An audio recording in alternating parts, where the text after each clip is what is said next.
Welcome to Behind the Title. I was delighted to welcome Bianca Best, entrepreneur, leader, and author, to come and talk about some of the tips that she uses to help overcome burnout. She talks about some of these in her latest book, and I'm really excited that she came to share some of that with us today. It's fantastic to be here having a conversation about being behind the title, because I've certainly spent many, many years experiencing that performative mask that all too often we put on to survive and succeed in a corporate environment. The polished exterior of hitting KPIs is not without, inevitably, a lot of private work and experiences that take a lot of self-management to get to a place of soaring and thriving.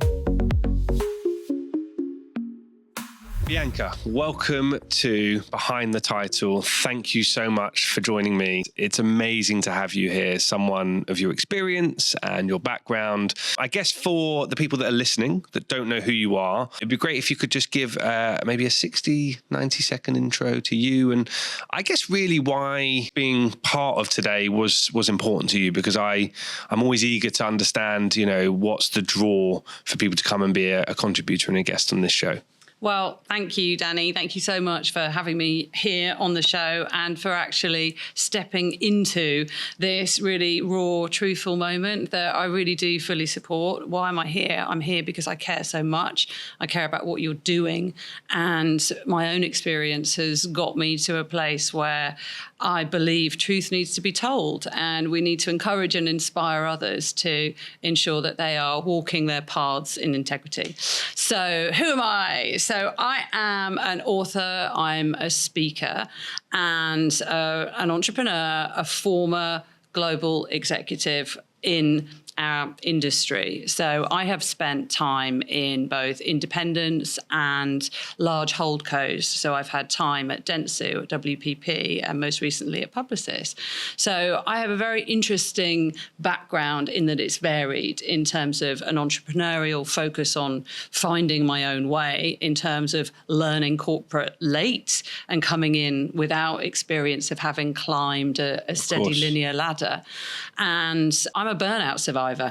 So I have learnt the hard way how to recover from burnout. And what we'll talk about today is how my mission is to eliminate the global burnout epidemic that the world is suffering with. I run a clinic, I run a business called The Burnout Business, I write books, I consult with organizations on how we can get into the heart and meat of businesses to shift the culture so we get into thriving organizations where individuals feel empowered to avoid burnout and to show up as themselves and do work that brings them joy. I'm a fully certified therapist in all sorts of integrative therapies, from coaching to nutritional therapy to energy management, energy coaching. I'm about to start a 4-year healing science degree where I'm going deep into the anatomy and how we can ensure that we are mind, body, soul thriving. We got introduced, and I'm surprised we didn't meet at our time at a mutual organization.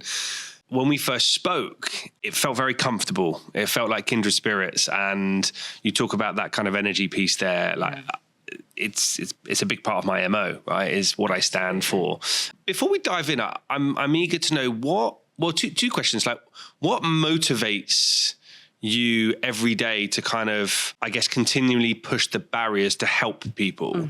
And what's the part of what you're doing at the moment that you love the most? Because there's quite a lot there that you talked about. Like, what really kind of gets you up in the morning and you're like, wow, I love that part of it? I am super impassioned by the power and the potential that each and every one of us holds. I believe that you have gifts, talents, skills, and the right to sprinkle them out into the world. And I am seeing too much compromise where individuals are shrinking themselves to fit into some warped ideology of what success looks like. And there's this world of polarities that's bubbling up where I'm meeting women in my clinic who feel it's either a career or a family. They don't believe that they can do both. I'm meeting men in my clinic who feel they don't want a promotion because they don't want to take on any more. And there's this absolute fear that more responsibility is going to break people. And because of my own experience and my own path of actually navigating burnout and leaning into ambition, but actually falling over a lot along the way, I've learnt now how you can absolutely seize your dreams. You can absolutely step into your best self. But nobody teaches us how to do this at school. So what motivates me every single day is actually teaching the world how to learn to work again and to step out of this realm of frenetic productivity and step into a place of graceful productivity. Because I actually believe it's possible. I'm exemplifying it. I've never been so productive in my life, and yet I'm not burning out. So I'm so motivated to try and teach this at scale. And if you, as you've just asked, where do I get my energy from? It's actually watching that transformation happen. It's individuals in my clinic. It's people reading my book and messaging me and saying, you've changed my life. I've just made a decision. I'm not compromised anymore. And suddenly I'm thriving. And that is just, it's magic. And so the more I can sprinkle that magic out into the world, the better. The observation I see is that, because I'm a prime candidate, right? I absolutely love my job. My other half she might use a few choice words around how much I give to my job, but I love it. I enjoy it. I'm passionate. And I wouldn't say I've reached a point of burnout. I'm no way near, because what I am really good at is spotting the signs and the signals when enough is enough, or I need to take a step back and pause. Right. I think it's a real difficult skill to be able to learn, and trying to understand what are those signals. And that probably brings me to my first question, which is, I talk about it quite a lot, like the backstage pass, you know, and was there a moment in your personal or professional life, you know, the two are obviously entwined, where actually outwardly everything was great. You know, you had the material, you had the you know, all that sort of stuff. But actually inwardly, maybe you were crumbling. What, you know, was there a specific moment that you spotted, or did someone spot that for you? No, it was a very big, pretty catastrophic moment in my life. So preparing for this interview today, and bearing in mind, I write about my own experiences, but preparing for this interview today took me into the recollection of a very, very bleak, deep, dark place in my life. And it was very much a moment where I was presenting polished, happy, delivering Bianca, but inside it was definitely the lowest point for me. So it's a bit of a long story, but I'll give you the context. So we've got time, so just you know, as you go. I think it's important for listeners to understand the backstory. And what's important is that, yes, it was a bleak moment, a low point for me, but actually it was the most transformative growth moment. It was the moment I needed. And I think that's an important lesson for us all to learn, that in those moments of darkness, quite often there's an escape that actually becomes a moment where you soar and you come out of the struggle. So this was a period where I had launched, run and sold my own business. So like I said, I was an entrepreneur for a decade, and that was very much me learning how to work and realizing I could have impact and just making it up every day. I had a great ride, really fun. Then I'd fallen into corporate, which also seemed fun and different. But I, at that point, was a woman in my early 30s entering corporate for the first time. And I came with the confidence and self-assuredness that I'd literally launched a business from the seeds of an idea right through to growing an omni-channel personalized gift business that I'd sold. So I knew I could trust myself. I knew how to work, how to achieve, how to have impact. And I had done that whilst raising my young family. I had 4 children under 7. And four under 7 and you launched the business. Wow. Yeah. Wow. So just to be clear, I've got one and I share that one with another parent and it's hard. It's fun, but it was motivating. But across that period of entrepreneurialism and raising the family, I did keep cyclically burning out. So I was chasing ambitions, fueled by what was exciting every day, but I didn't know how to self-manage because we don't learn this at school. So I'd been learning a lot about how to actually function, achieve the impact, raise the family and keep going. And then I find myself falling into corporate.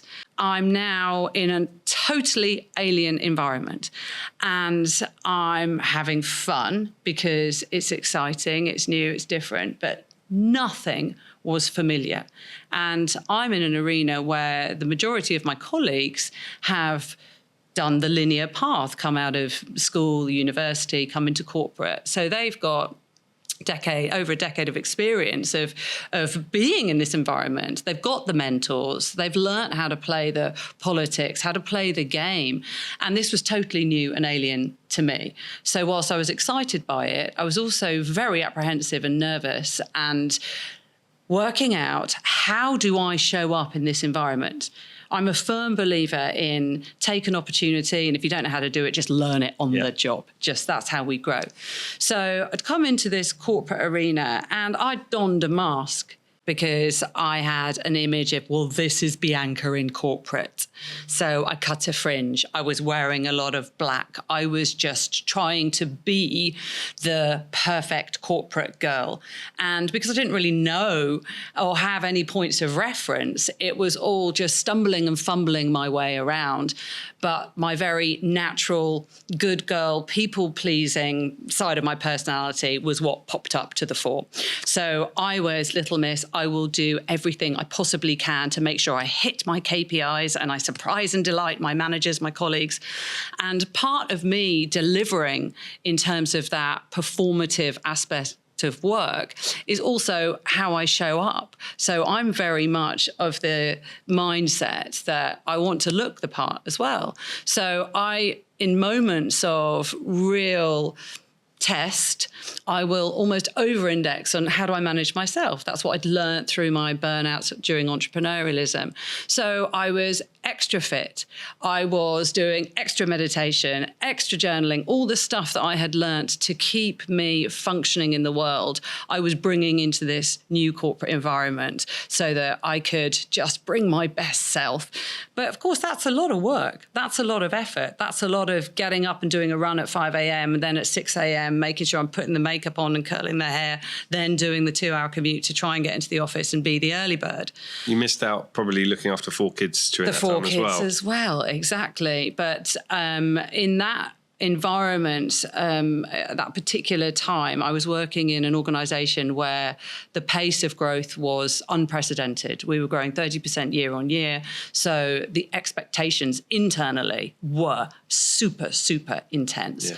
So for me, in my people pleasing, okay, I'm going to show up and I'm going to deliver, this was extra pressure, extra competitiveness, I'd say, in the actual landscape. Everyone was at their desks at 7:30, 8 in the morning, and I wanted to be there too. So I'm putting myself under all this pressure to show up and be this corporate Bianca, not realising the emotional stress and the strain that that's putting me under. So I'm doing it. I'm ticking the KPIs. I'm part of the board. I am absolutely making my mark. At home, the kids are happy. They're okay. We're keeping this world spinning. At that particular point in time, we had decided to move home. I never do things by halves. So we were massively up-leveling where we lived. We were moving from a small semi-detached cottage into a giant 100-year-old mansion.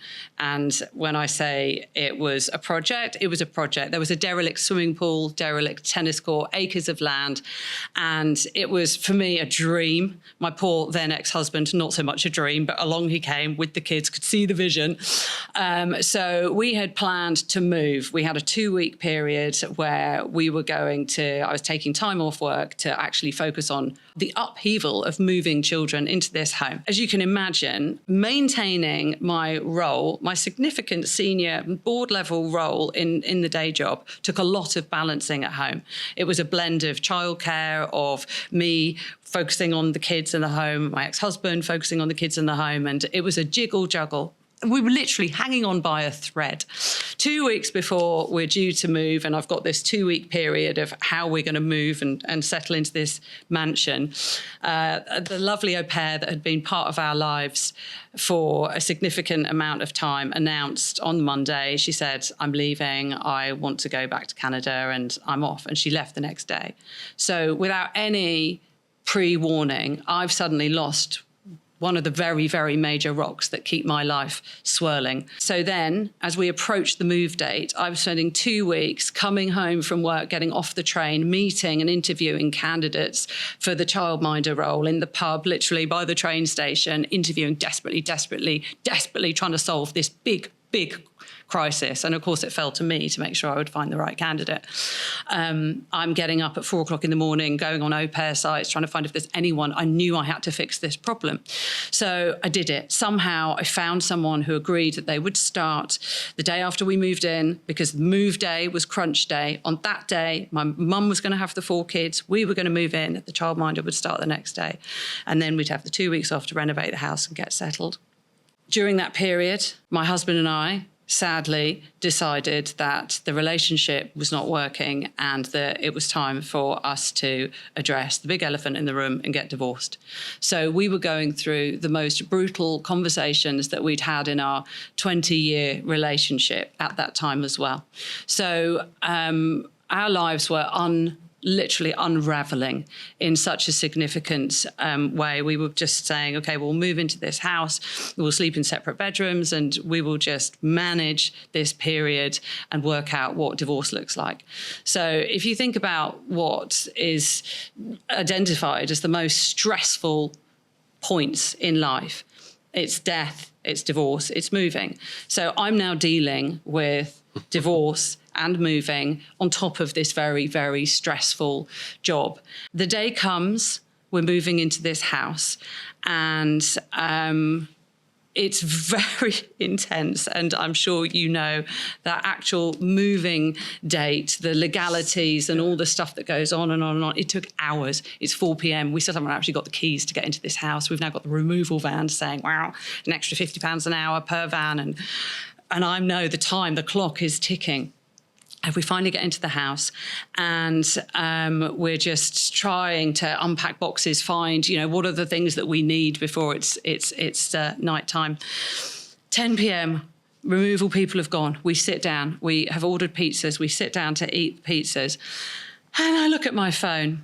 I have an email from work saying, because it's the impending Christmas campaigns, my annual leave shouldn't have been signed off. I'm not allowed 2 weeks. I can only have 1 week. I need to be in the office the following Monday. So this is Monday. So I've suddenly lost my 2-week window of stabilising me and my family has cut down to now 1 week.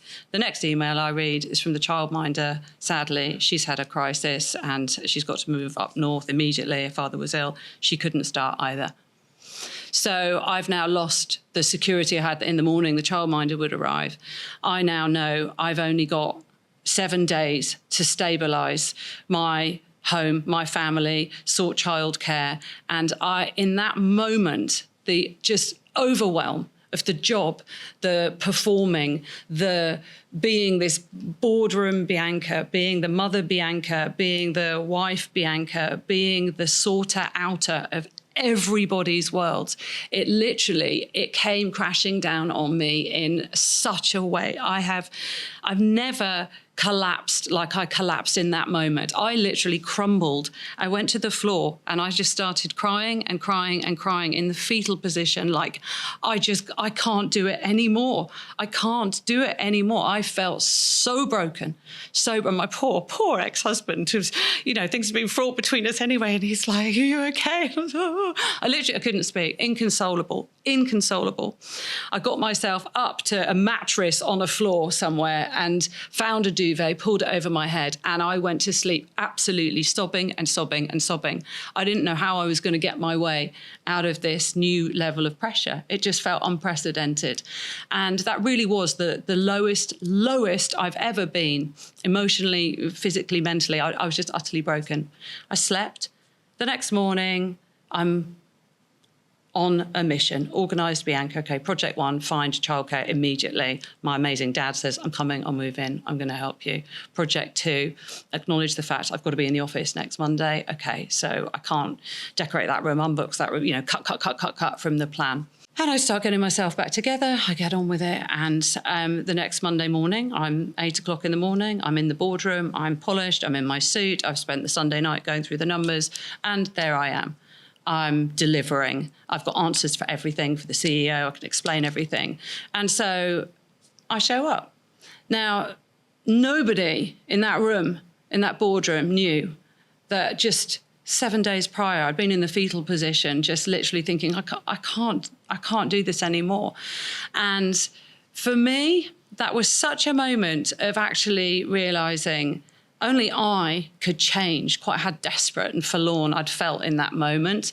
And that all the work I'd done previously, experimenting with how to manage burnout and manage my ambition, and where I'd started to modify things, where I felt more physically in control, I felt more mentally in control. What I'd never actually done is the work on emotional stress. And that for me was the turning point. And that was really where I started all my work around training, around inspiring others and teaching others how to address emotional unrest. Because I was in an unhappy culture, I was in an unhappy marriage, I had too much on my shoulders, and only I could actually change that. So I stepped into a place of empowerment, realised I was just in the wrong cultural environment. The pressure was wrong. It was wrong for me. And I started to make decisions to change. And that is what has empowered me through the past decade or so. And I can honestly say I've never felt that forlorn again. And I've never burnt out again, literally never burnt out again, because I absolutely honour the emotional integrity that I need to sustain. So it took that bleak, low moment for me to then come out and actually recognise what it is, what the key is to actually thriving at work. I took that mask off. I started to become more me. I got my control back, my power back, my inner power, and life got a whole lot better. Wow. Thank you for being so honest. I think it's hard enough to be honest with your nearest and dearest, but to sit in a room with arguably what I guess you could call me a stranger, we've met, only a couple of times, and to be so honest. And I think that's what this is all about, right? Exactly. Was there a moment, and it could have been, again, personal, professional, shit you wish you had said? Like, so whether that was, with your husband at that point, or whether it was walking to that boardroom, or was there another time in crisis in the workplace where something happened either for you or someone else where you could have spoken up but you didn't? Yeah, no, it's a great question. There's a couple of examples. One was where I was asked to get into the office at 7:30 in the morning, and I come in early for this meeting with the CEO and the chief of staff, and they take me into this meeting room, shut the door behind them, and they ask why I formed a relationship with the global CEO, who was a woman. And they said to me, we've noticed you've been speaking to her. What are you speaking to her about? You don't need to talk to her about that. You talk to us. We don't want you discussing anything that's going on in this agency with that particular person. And like I say, I'm learning to play the game. I didn't know that was totally, these two men should not have put me in that situation and had that conversation. And they obviously felt threatened. And so in that moment, I was just silly, naive, little subservient me, just going, oh, I'm so sorry. She was just offering to mentor me. And so we've become friends. And, I didn't know that was a sin. But I wish I wish that I had gone into that meeting with the knowledge of this is how corporate works, with the knowledge that, of course, I can have conversations and relationships with anyone in an organization, especially senior leaders who I can learn from, and that nobody has the right to say who I can and can't have relationships with. So I wish that I had known that and argued my place instead of just being little Miss People Pleaser as I was. And then the other example is in a boardroom meeting where I was trying to make a point and a man actually put his hand over my mouth and said, shh. Yeah.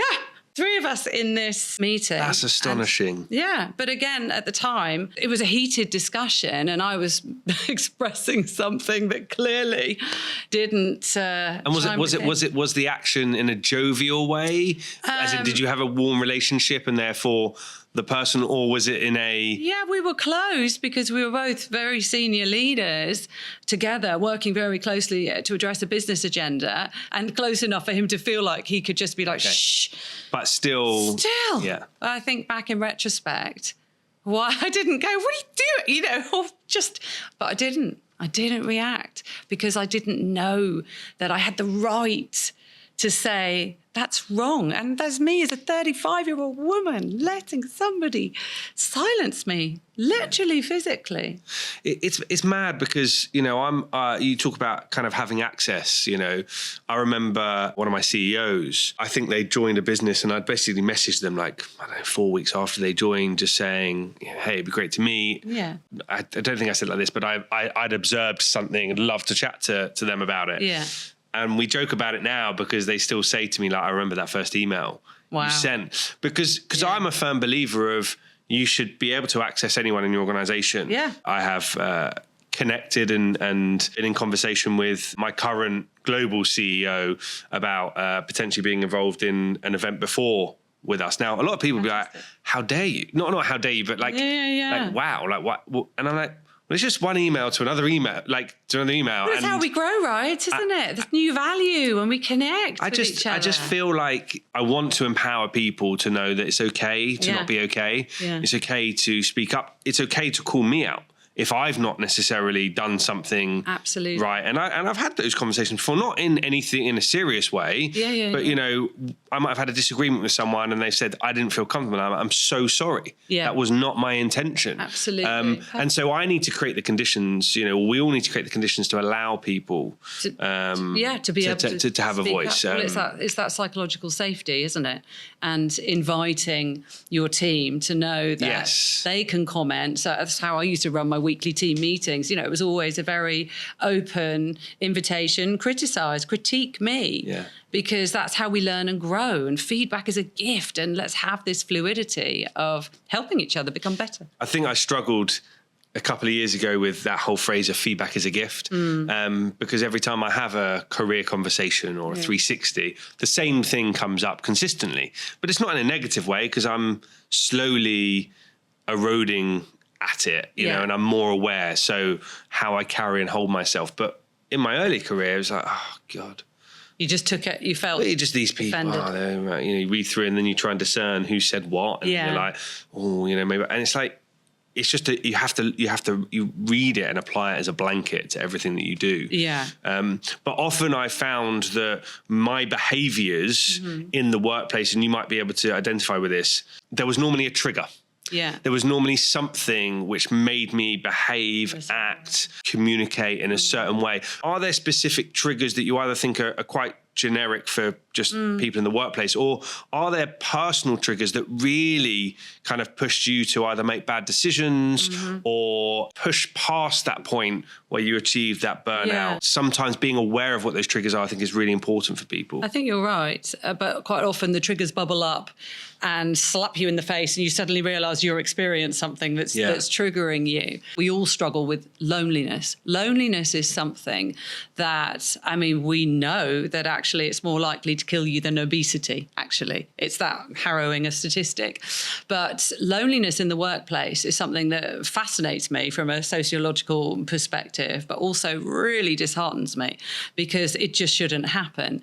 But in my experience of the past 10, 12 years in corporate, I've seen how it's possible for teams to be really fostering a culture of loneliness. Even very, very recently, me as a mature lady who knows how to navigate life and has a lot of friends and knows how to create good, strong relationships, I've observed myself feeling lonely at work. And that's a very painful place to be, and it doesn't need to be. And so I've always looked at it and thought, well, why is this happening? Because I've had periods where I've been running global teams. I mean, goodness, during lockdown, where we were properly disconnected from each other for almost 18 months, in that period, I never felt lonely. I still had this vibrant connection with the team. And then I've had periods where we're in the office but feeling very lonely. And I really think that that comes down to a lack of connected purpose, but also a lack of humanness and of seeing each other wholly. And that's something that matters so much to me because I believe that leaders, our responsibility is to bring the infectiousness of positive relational energy. I mean, it's been proven in Harvard study after study that positive relational energy is what it takes to drive a motivated workforce. If you have leaders that are not interested in the people, that they want machine-like productivity, you are alienating people in such a way where they start to shrink. So I've observed, to your question around the triggers, if I've felt triggered in that way where I'm unseen and disconnected from colleagues that I'm working with, despite sitting in an office, despite sitting in a busy, bustling office where everyone's come back to work, but I'm not feeling a connection or that anyone actually sees me and who I am, then I notice the behavior that I have becomes shrunk. Yeah. I noticed that actually the triggers are this is the right word, self-imposed. So I used to find earlier in my career, I'd come in, I'd have my headphones in and I'd leave them in and it was a sign of just, I don't want to talk to you. Yeah. And it wasn't a point of, hierarchical, trying to impose myself. I just didn't want to talk to anyone. Yeah. I felt like I just want to keep my headphones in and leave me till 10 o'clock, right? Yeah. And I think that is really important. And I talk to my team about it. I'm like, when there's an appropriate moment, keep them in. But when there's lots of people around, it's really important that you create the openness for someone to be part of you. And I remember interviewing someone for a role. And I was at home. I think, cooking food for my stepson, Harry. Yeah. I don't know, it's fish fingers, chips, peas, whatever. Yeah. I think I was like, Harry, what do you want? And, be down in 5 minutes, whatever it was. And we joke about it because that person found it bizarre. We work together now. We have an incredibly strong relationship. But it is that humanness, right? Because I believe it's about disarming people, letting people know, I'm driven and I have purpose and I'm focused and I want to achieve. But that human connection, you have to create it. You have to foster it. At the same time, those triggers, I think you can create them. It can be hard to recognize them sometimes. And you talked about it before, fetal position, being curled up. Did you stand yourself in front of a mirror or something and have a chat with yourself? Did you, proper pep talk, Bianca? Well, I have always been obsessed with personal development. And I think that's why I've been able to achieve success from very early on in my career, because I've always been very self-aware. I have journaled since I was 8 years old. And you still have all of I still have all of them, stacks and stacks of them in the loft, and I still regularly journal. And so I've always had that self-reflection. And what I teach in the mastery of self comes from having that deep self-awareness and making the time to self-reflect. And this is where a lot of us get swept downstream and we become passive because life's happening to us. And part of the sustaining success with grace is around really being subjective with attention, where you're directing your attention. Because if you don't direct it, the world will, and it'll be stolen from you. And then you start to slide into, damn, I'm busy. And, this never-ending task list is never going to end.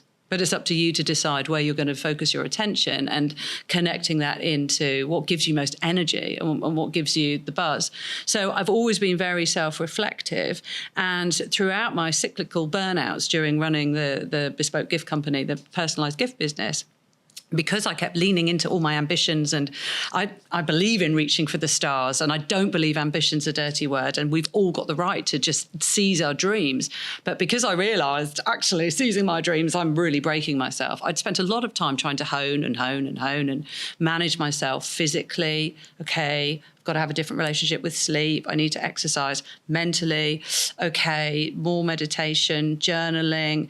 But it was that sort of emotional piece. So yes, I looked in the mirror at that really broken moment the next day of just... Metaphorically or an actual mirror? I do believe in the mirror stuff. So there's a lot of sort of spiritual gurus, whether we go back to the Louise Hay realm of affirmations, but looking yourself in the eye is incredibly stirring, especially if you've disconnected from self. So I'm already very self-aware, but for a lot of people, a lot of my clients, they are not necessarily. And so that moment of intimacy with self, where you do look yourself in the eye, absolutely stirs the soul, because any protective mask that has been donned literally falls away, and there's a rawness. And I certainly have clients who, when they go through that exercise of gazing at themselves softly, compassionately, lovingly in the mirror, they cry, because it's a memory of this is who I am. This is my soulful self. And too many of us, especially in corporate, have got armor on. That's that protective personality. And that's actually exhausting us and taking us too far away from the soulful self. So part of my mirror experience was waking up to emotional unrest and starting to trust this flow of intuitive energy. When you feel a niggle, when you feel that something's not quite right, you're absolutely onto something. And it's about leaning into those niggles and going, well, what's there? What can I do to remedy this? Because a niggle is a stirring from the soul. So really learning to trust my intuition as a guiding force, and what the energetic vibes feel like is absolutely transformational for me, my clients, and I believe for all of us. Yeah, I have a routine that I carry out every day, which is every morning I pause for, it's about 10 minutes where I just sit. I gather my thoughts for the day. Right. I play some guided meditation. Perfect. And I have a word with, myself just around slow down, don't chase, keep my side of the street clean. Just really try to, I guess, ground myself before I go out into the day and either cause chaos or bring calm. Like, what can I give rather what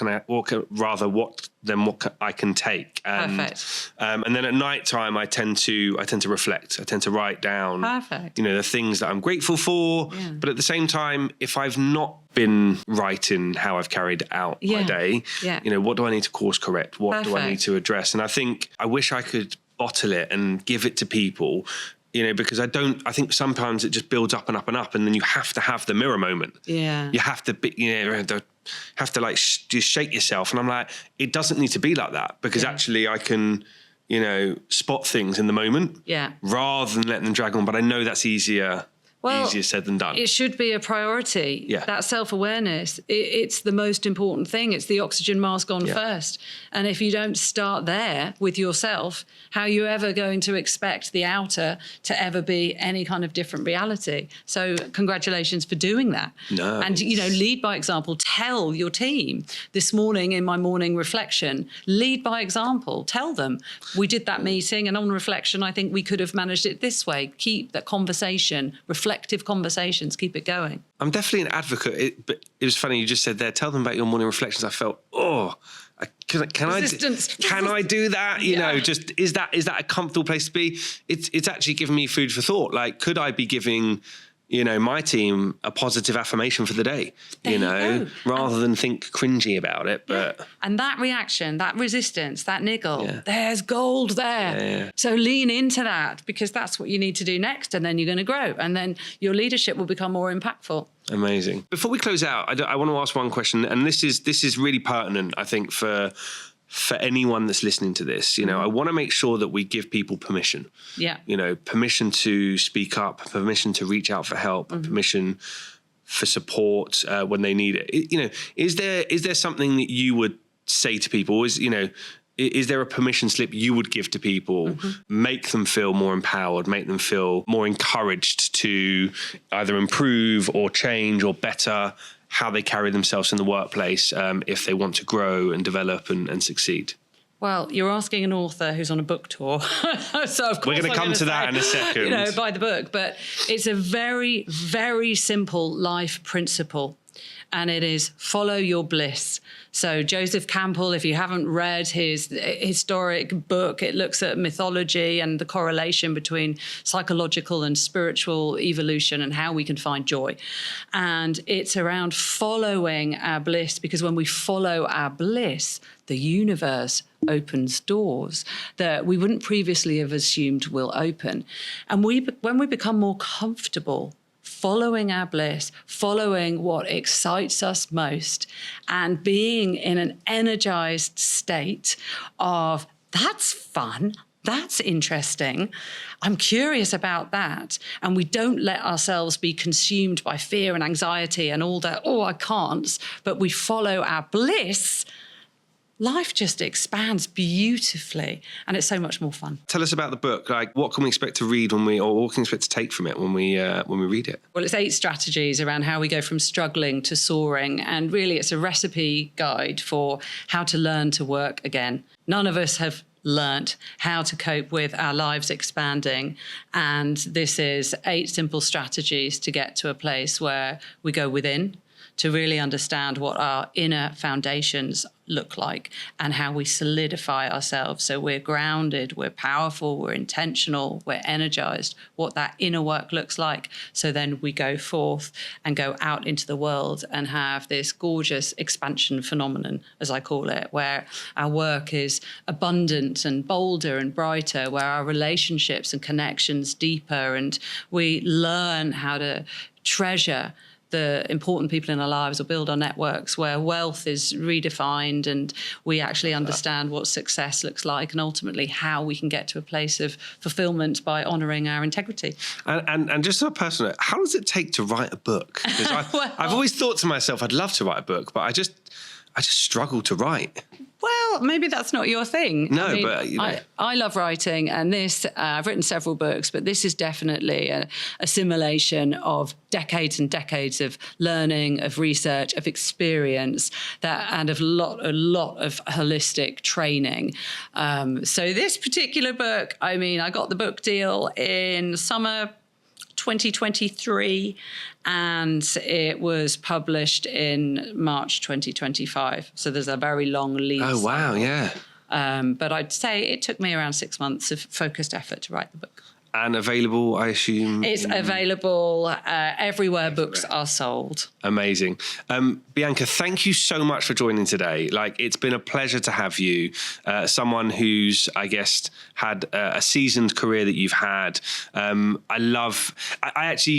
didn't realize it when we first spoke, but whilst our journeys are, or perhaps our careers have been different, we actually went on a similar journey, because I had a business of my own before I joined the corporate world, and I felt exactly the same you did, and it's been fairly similar since. So I feel like maybe by chance you're sitting in this chair to just give me a little bit of a reckoning as to what I need to be doing over the next 3, 5, 7 years to make sure that I can maintain and still grow without burning out. So, well, you're clearly here exemplifying how to take a look under the hood, and a show like this is a magnificent step in the right direction to inspire others, and you're doing all the right things. And thank you so much for inviting me onto the sofa today. Amazing. Thank you so much for joining me, and get the book at every available outlet that it is. Yeah. Thank you so much.